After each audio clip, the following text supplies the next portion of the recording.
Hey everyone, Helen here. Welcome back to the channel. And today we're going to dive into the power of storytelling. And it's a very popular topic, I know, in the creative world, but I'm going to show you some new ways to use your stories to help you grow your business.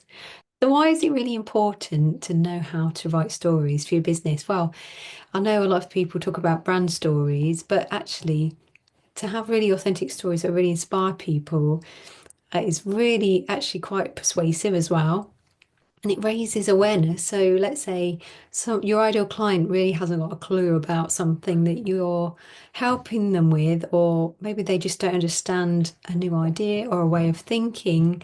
You can actually get that across in your stories. It does influence behavior, and it does just make it much easier to attract the right people. So, just for an example, then, I actually post a story every single week. So, I don't know if you follow me on LinkedIn or on Instagram.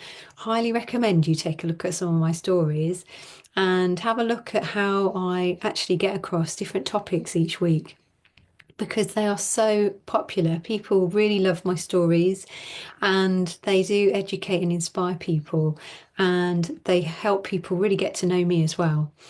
Now, the traditional way of using stories is to help people understand the why of your brand. So, why you do what you do, which is obviously really, really important, but you need to really get a deep emotional connection with your audience. It's really, really important, and help them to see things that they can't see right now.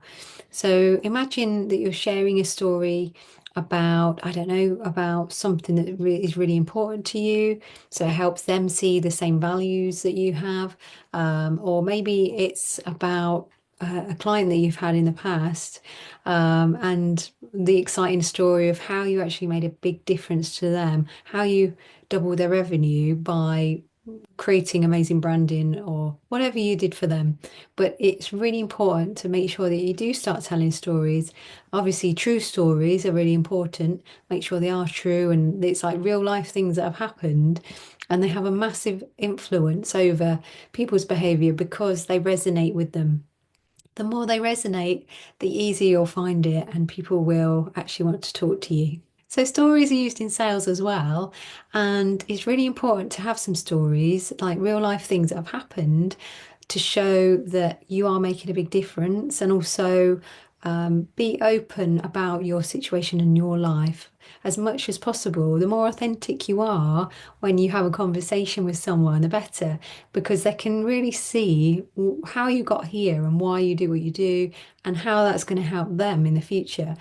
Obviously, if somebody that you're talking to on a sales call is struggling with a problem and you've been through that problem, it's great to share that story with them so they can be inspired and they can see that you are genuine and you really want to help them. You can also think about how you explain what you do to your client, because most people aren't very good at sharing their value. So it's important to have an amazing offer that actually helps your ideal clients see how you fit into their journey and how they're actually going to improve their situation by working with you. So this can be done in a bit of a storytelling way as well, because if you understand your ideal client, you understand their situation, you understand the gaps that are missing along their journey, it's very easy for them to then understand like where they are now, what's going to make the difference moving forwards, and what that's really going to do for them in the future, which is obviously helping them to understand why it's super important to invest in you. Now let's break down the 5 steps to a great story. Number one, identify your core message. So what are you trying to get across? What are you trying to help people understand? What are you trying to teach people? That's really, really important. So choose one thing that you're going to focus on. Number two, understand who you're actually speaking to, because if you don't understand them, it's not going to be relatable.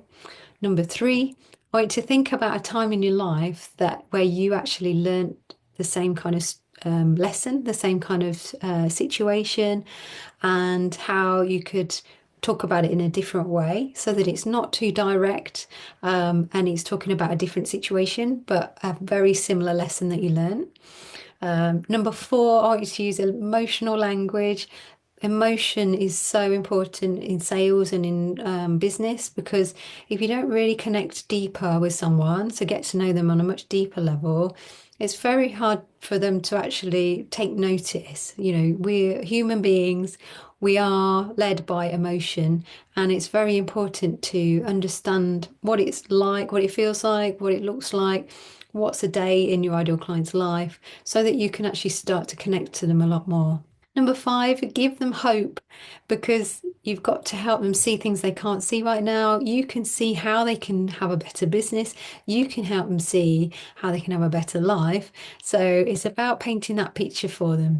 Number six, you might want to put a call to action on there as well. You don't have to do it on every post, but it is a really good idea to have some calls to action that are helping people know exactly what they need to do if this really resonates with them, if they feel that this is a situation that they actually can see themselves going through. Okay. So it's really great when you can start to actually incorporate these steps into your content, into the way you communicate, how you have your calls with your ideal clients, like incorporate into as many areas as you can of your business, because it really does help people understand you. It helps people understand all the kind of things they need to understand to work with you and to actually get a better result in their business.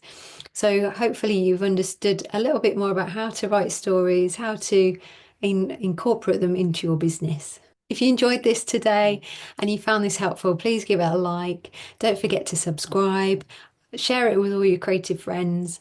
And for more content like this, I'd love to hear your stories actually. So drop me some in the comments. I'd love to hear from you and what you found helpful. Until next time, have an amazing week.